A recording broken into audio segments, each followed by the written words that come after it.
Hi friends, నేను రాజ్. మీరు చూస్తున్నారు official notification YouTube channel. Friends, ఈరోజు అంటే 20 మార్చ్ 2019 టీఎస్ఎల్ పిఆర్బి ఒక ఫ్రెష్ నోట్ రిలీజ్ చేయడం జరిగింది. ఈ ఫ్రెష్ నోట్లో ఉన్న ఇన్ఫర్మేషన్ను షార్ట్ నోట్స్లో చెప్తాను. ఈ వీడియోను చివరి వరకు చూడండి ఫ్రెండ్స్.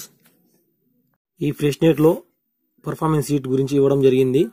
ఇప్పటి వరకు 99.9% పర్ఫార్మెన్స్ సీట్ ఇవ్వడం జరిగింది. అంటే 2,17,361 మందికి పర్ఫార్మెన్స్ సీట్ ఇష్యూ చేయడం జరిగింది. అదేవిధంగా 0.1% అంటే 250 మందికి ఇంకా మనకు పర్ఫార్మెన్స్ సీట్ ఇవ్వలేదు. దీనికి రీజన్ ఏంటంటే టెక్నికల్ ప్రాబ్లం వల్ల కానీ డేటా ఇన్సఫిషియెంట్ వల్ల కానీ ఈ పర్ఫార్మెన్స్ సీట్ అనేది వాళ్ళకి ఇవ్వలేదు. ఈ మిగిలిన 250 మందికి పర్ఫార్మెన్స్ సీట్ ఇప్పుడు ఇస్తారంటే hall tickets are issued before final written examination. అంటే ఫైనల్ ఎగ్జామ్ కి హాల్ టికెట్ రాకముందు ఈ పర్ఫార్మెన్స్ సీట్ ఇవ్వడం జరుగుతుంది. తరువాత ఈ నోటీస్ లో సెకండ్ పాయింట్ కనుక చూసినట్లయితే, committee to conduct PMT PET of backlog cases on 28 and 29 March. During the conduct of PMT PET test లో మనకు కొన్ని కేసెస్ ఇష్యూ కావడం జరిగింది. దాన్ని సాల్వ్ చేయడానికి ఒక కమిటీ వేయడం జరిగింది. అది మనకు 28 మరియు 29 మార్చ్ లో రిసాల్వ్ చేస్తారు. తర్వాత ఆ కేసెస్ కనుక చూసినట్లయితే, caste certificate issued by authority of Telangana state government. అదేవిధంగా request for change of ex service man status from no to yes and yes to no. అదేవిధంగా request for change of ABO ST status from no to yes and yes to no.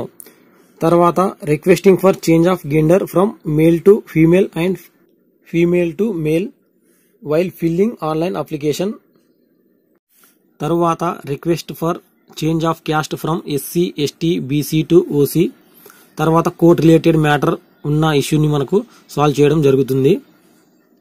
తరువాత place, date and time కనుక చూసినట్లయితే, place వచ్చేసి Amberpet, date and time వచ్చేసి 28 March and 29 March 2 days onwards 6 AM. తెలంగాణలో PMT PET events అనేది మనకు 11 venues లో జరగడం జరిగింది. ఈ 11 వెన్యూస్ లో ఎవరికైతే ఇటువంటి ప్రాబ్లమ్స్ వస్తుందో వాళ్ళు వచ్చేసి అంబర్పేట్ గ్రౌండ్ లో 28 మార్చ్ 29 మార్చ్ హాజరై తమ ప్రాబ్లమ్ సాల్వ్ చేసుకోవచ్చు. తర్వాత చాలా మంది మనకు ఎడిట్ ఆప్షన్ ఉంటుందా ఉండదా అని చాలా మంది అడిగారు. ఈ ఫ్రెష్ నోట్ లో opportunity to candidates to edit final application data. అంటే ఆన్లైన్ అప్లికేషన్ చేసేటప్పుడు చాలా మంది మిస్టేక్ చేశారు. ఈ ఆన్లైన్ అప్లికేషన్ లో మిస్టేక్ ని సాల్వ్ చేయడానికి మనకు ఎడిట్ ఆప్షన్ ఇస్తుందని టీఎస్ఎల్ పిఆర్బి బోర్డు చెప్పడం జరిగింది. అంటే ఎవరైతే క్యాండిడేట్స్ మిస్టేక్ చేశారో వాళ్ళు మెయిల్ పంపాల్సిన కానీ మెసేజ్ కానీ రైటింగ్ నోట్స్ కానీ పంపాల్సిన అవసరం ఉండదు. మనకు ఎడిట్ ఆప్షన్ కంపల్సరీ ఇస్తారు. ఈ వీడియో కనుక మీకు నచ్చినట్లయితే లైక్ చేయండి, మీ ఫ్రెండ్స్తో షేర్ చేయండి. అదేవిధంగా ఇలాంటి అప్డేట్ను పొందడానికి నా అఫీషియల్ నోటిఫికేషన్ ఛానల్ని సబ్స్క్రైబ్ చేయండి. Thank you for watching my video. జై హింద్, జై భారత్, జై కిసాన్.